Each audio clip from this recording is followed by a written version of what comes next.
thank you for joining me on The Mighty Dragon. And today we have actress Celeste Sully. Hello. Hi, how are you doing? Very That's well, thank you. It's early evening here, and I guess it's morning still where you are. Yeah, I'm in LA. Where are you at? I'm in England. I'm in the countryside, actually, in England, so right in the Oh, middle. wow. So yes, and yes, it's getting dark already. So we're heading off into the winter months here. So with Yeah. a like jumper on here at the moment, freezing. So Well, LA winter is pretty much like fall, so but I get it, I get oh, it. I have some family in London town, so I've really? tried to set up some Zooms and have to keep in mind, oh yeah, they're probably Oh, sleeping while we're eating lunch. So exactly, I get exactly. it. Oh, we're here to discuss 1BR and your character Lisa. What attracted you to play the part of Lisa? Well, what I really loved about Lisa is, especially after I read the script, I just love that she, is someone spoke up for, who really wants to speak up for people. I think, Sarah was having a hard time finding her voice, which happens a lot when people move to LA. If you don't know yourself, you could easily get drawn into the wrong crowds. And I just feel like Lisa's intuition really sensed that this was a woman who was new to the city. She understood the story. I feel like she had a similar backstory. She was made probably lost when she came to LA. Yeah, She had to go through a process of finding herself. And what I really, really love about Lisa is that she stuck to her beliefs until the end, which I think is so important. Oftentimes people, especially in this day and age, people are so influenced by everything around them. And I get it. We're inundated with so much stuff. It's almost hard for it not to sink into our subconscious. But Lisa, she was a hard worker. She was one of those actresses that was like, look, I'm going to keep acting till whenever, yeah, kind of like how I am. I'm not going to give up on my dreams because society says that I have to stop at a certain time. And I'm going to keep on banging this, not banging, but really reminding Sarah, it's your life. I can't say the full line because it's a curse word, but it's your effing life. yeah, And that line in particular is really what sealed the deal for me, because I was like, this is a model that so many people don't live by. We're constantly cloaked in an image we think we have to be. So I really loved her strength, and I love that she stuck to her britches to the end. yes, absolutely. She sounds like a very grounding character to me. Yeah, Very absolutely. grounding, positive Yeah, character. It's absolutely. a horror thriller. How would you prepare to work on a genre like that? Um, so, I fuse a few things together. I'll forever be a big kid, so imagination is huge for me. Yeah, Going back to my twin and I, I'm a fraternal twin, and us just creating plays in our room, to, me and my cousins doing performances for my family. So imagination is something that I pray I never lose, because I feel like it's one of the greatest gifts. And the set of circumstances Lisa was given, I mean, there was a lot to imagine with that, with everything that was going on, the yeah, entire setting. Yeah, and then I fuse in a few different things, but method is also another one. I try not to overuse method, because method could be draining, because you're really tapping into real life scenarios. You're calling back on memories that oftentimes people bury. yeah, But as actors, we have to embrace those experiences and be willing to use them, in those moments where maybe like the imagination isn't working, or having a conversation with the director and not getting the vision. Like, sometimes I may have to use those tools as well. So there was definitely a fusion. And then prior to shooting the scene, I'm not like someone who's like, don't talk to me right now, don't talk to me right now. But it is, yeah, so, I'm not the type of person that says don't, but I do need, like, I will separate myself from people a little bit before, or I may not be like as much of like the joking social butterfly before, because, I've done that in the past, and I've learned that you have to, you have to make sure you hold on to the tools that you've been building up and working on. So there is a moment of just kind of like silence. And David Marmore, the director and writer, he was really, really great. If I needed those moments before, he just like, take a minute. He let me drop into it, and then we go, you know, which I think is really important for people who are behind the scenes to understanding the time that an actor needs. And also as an actor, being able to communicate that, you know, to your director as well. Like, hey, I I have to see think like 30 seconds.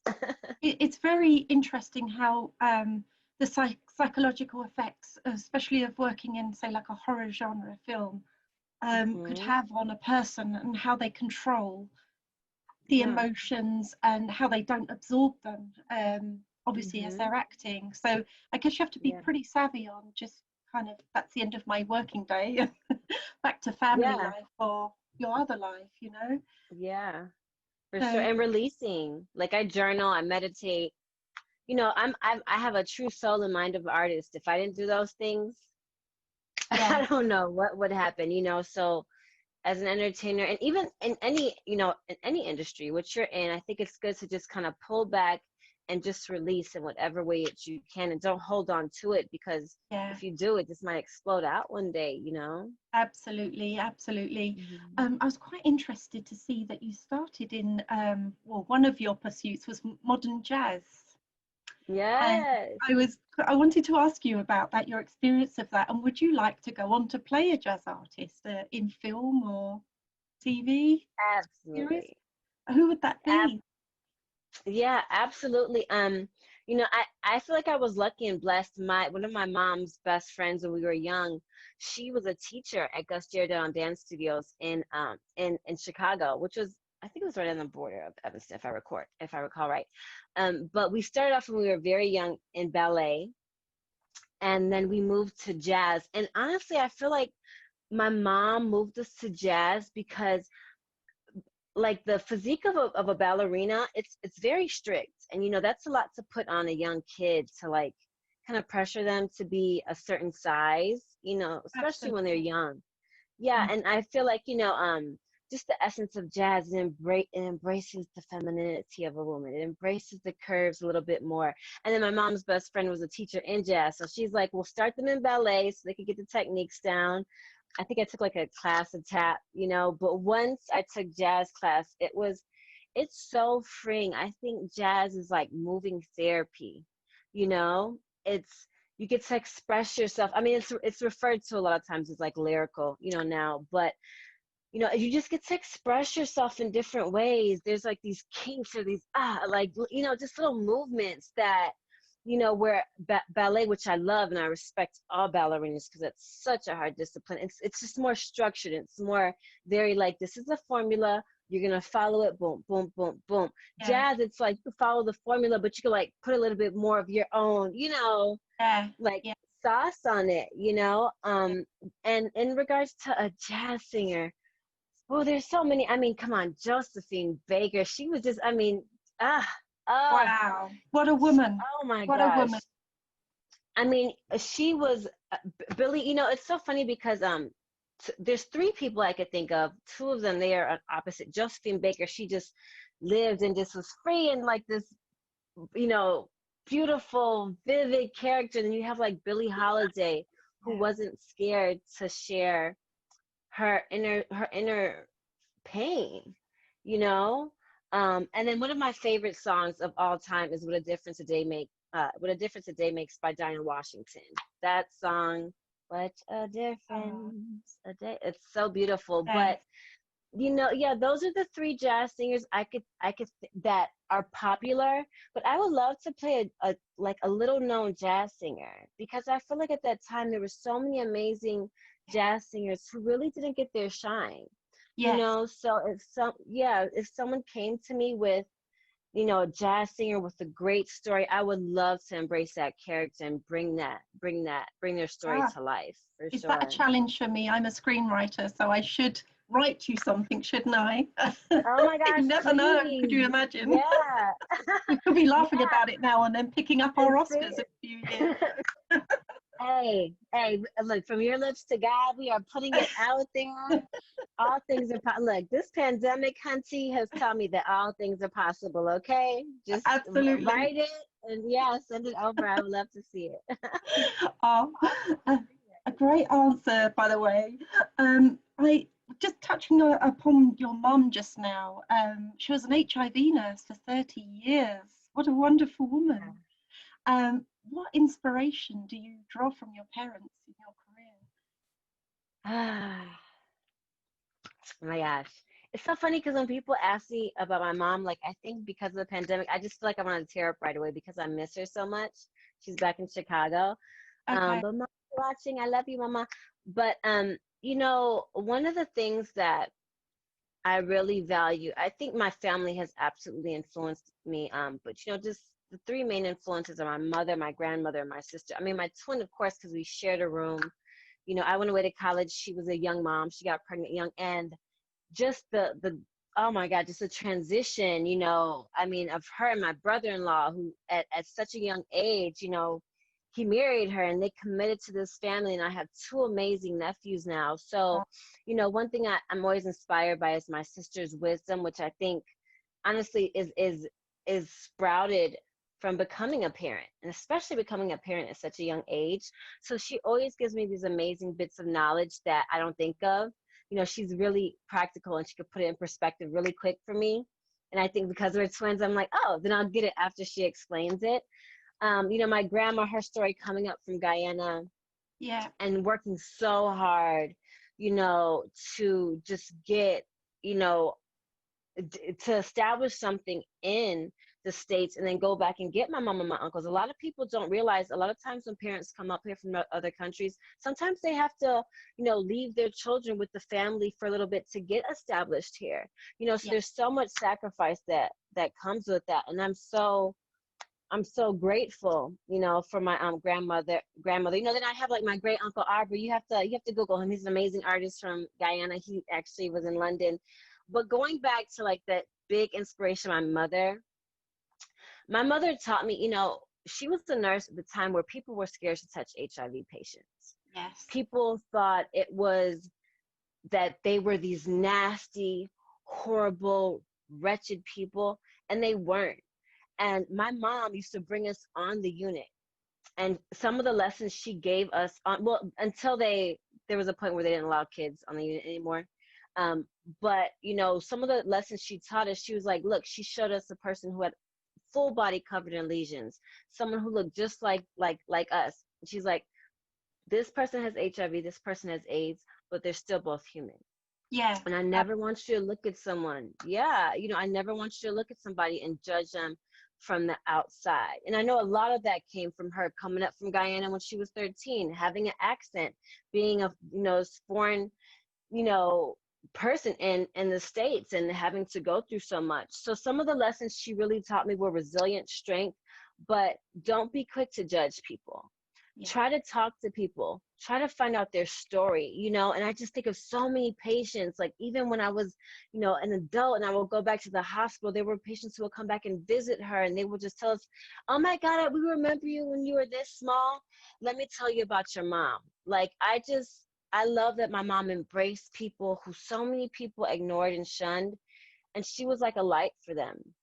You know, so that's one thing I really try to do. You know, I'm very Chicago, so I'll be down to earth and real, but when it comes to just trying to be a light for people, that's something I really try to do, because you never know who, just a little speck of light, how it could change your entire life. You Your know? mum's an angel. Your mum is an angel, I'm sure. Thank you. Thank you so much. Yeah, I love her. She's back in Chicago. You know, she's trying to get me to come back. So I'm like, I'm going to have to go back and visit her and Oh, treat her to like a spa day and do some other things, you know. Thank you how so wonderful. much. And Thank also you. you have Irish roots. Have you been to I Ireland? did. No, Yeah. I want to go. I have Irish, German, French, Norwegian roots. Oh, I want wow. to go. I want to go. Yeah, I haven't been to any of the places of my roots, and I want to go to all of them. You know, Yeah. my dad's side, my dad, he really influenced. My dad's a huge, you know, I was an athlete as well, and I know a huge part of the influence was my dad. He's like a sports almanac. He's like a music almanac. You know, my dad, you know, he took me to the Rolling Stones concert to see Tears for Fears out here.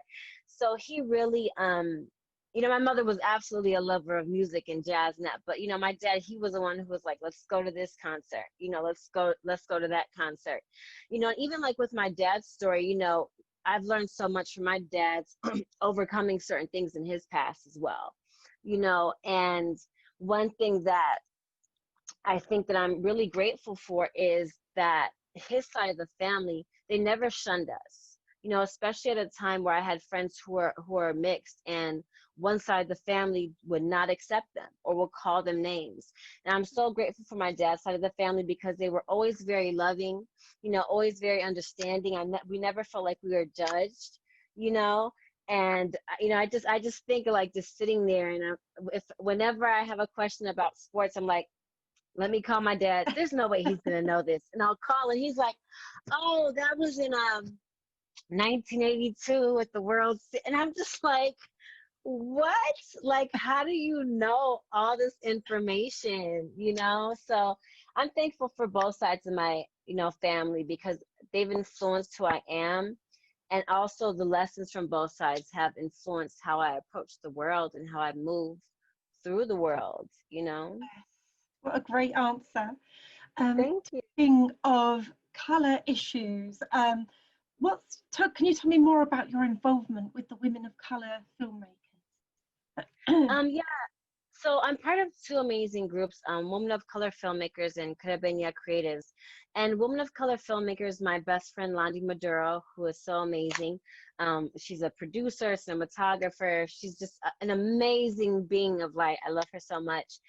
She founded this organization, and it's about bringing women of color filmmakers together to create this tribe that supports each other. And she offers such amazing classes. She offers, you know, right now there's a fall film challenge going on, and I just wrote a script, you know, for that. And you know, I've been writing forever, poetry and such, and I've started on some scripts, but this pandemic has really made me sit down and finish scripts. So Yeah. I'm excited because yeah, you know, I'm working on a visual poem now. So I'm really excited about that, submitting that. You know, I help her like with the social media now and stuff like that. You know, but it's really just a group of women where we inspire each other, but when it comes to like script reads, they really give honest, and like we just had one yesterday, honest and really insightful feedback. And I think, and we're not scared to be raw with each other, which I think is important, Yes. you know. And yeah, you know, and I think that's very, and right now in this moment, you know, I definitely pray that, I'm so thankful for groups like this. But like in essence, I hope that one day we don't have to have groups like this. I hope that people just really start valuing people for their experience and who they are as humans. But right now in this moment that we live in, we have to have groups like this because oftentimes, you know, especially women and women of color, like we feel so shunned, or we feel like we have to go this, like, you know, some people have a straight path. We have to go all the way around the back and up the stairs and through the cargo elevator, you know. And so I love that I'm part of this group because she, you know, she's so good at creating an environment that streamlines our ideas, you know, giving us insight. Same with Carabenia Creatives. It's a group of amazing Caribbean women, you know. And same thing, another one of my best friends, Marilyn Camacho. I'm so blessed to have some amazing female queens out here. Thank goodness. But she created that group as well, you know, because there's definitely Caribbean actors out here, but in regards to Caribbean stories, you don't see a lot of them, you know, in mainstream Hollywood.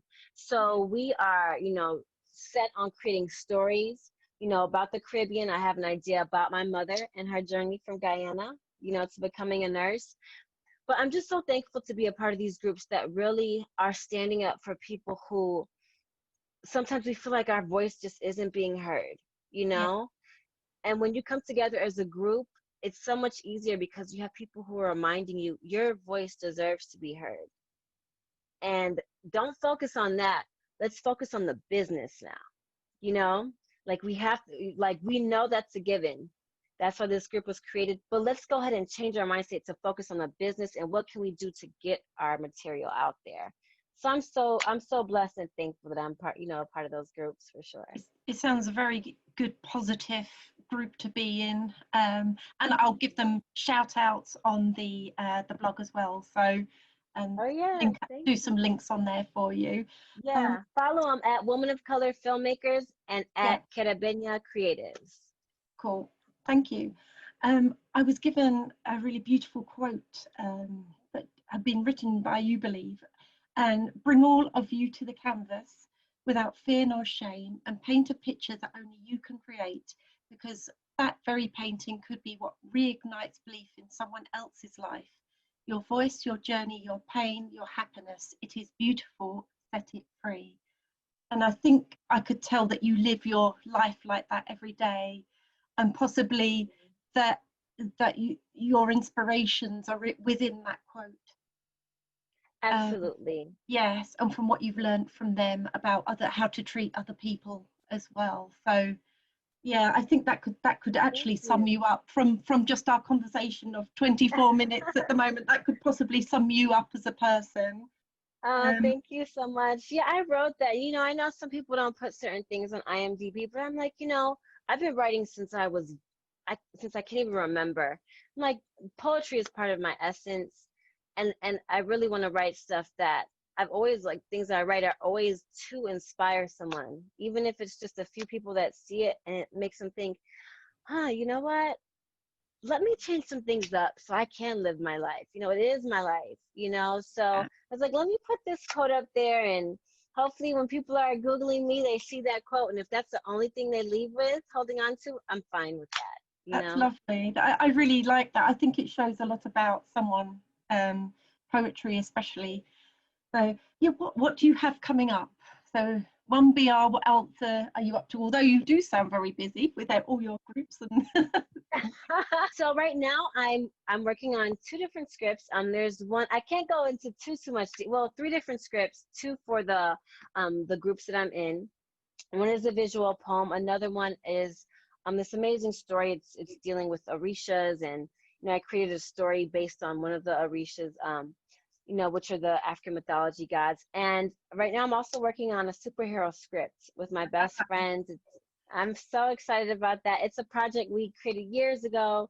We kind of put it on the back burner. We were playing with it, put it on the back burner again, started writing, and then just kind of life goes on. And for the past couple of years, I was like it was just like Cheryl. It just kept popping up, and I'm like, you know what?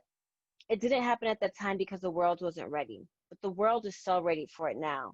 So we've broken it down back to the foundation. We're building it back up, and oh my list to get. I just pray it keeps flowing, and I'm so excited to get it out there. It's because it's so inspiring, and it's so different, it's so diverse. It really takes a different approach than your typical superhero script. So I'm really excited about that. And I have a few things like acting wise, but I can't really talk about them because I'll I keep it want to, quick. but NDAs, they pretty much are like sign your name in blood. No And if you tell problem. anyone, your head, Check on your IMDb and see what you're up to.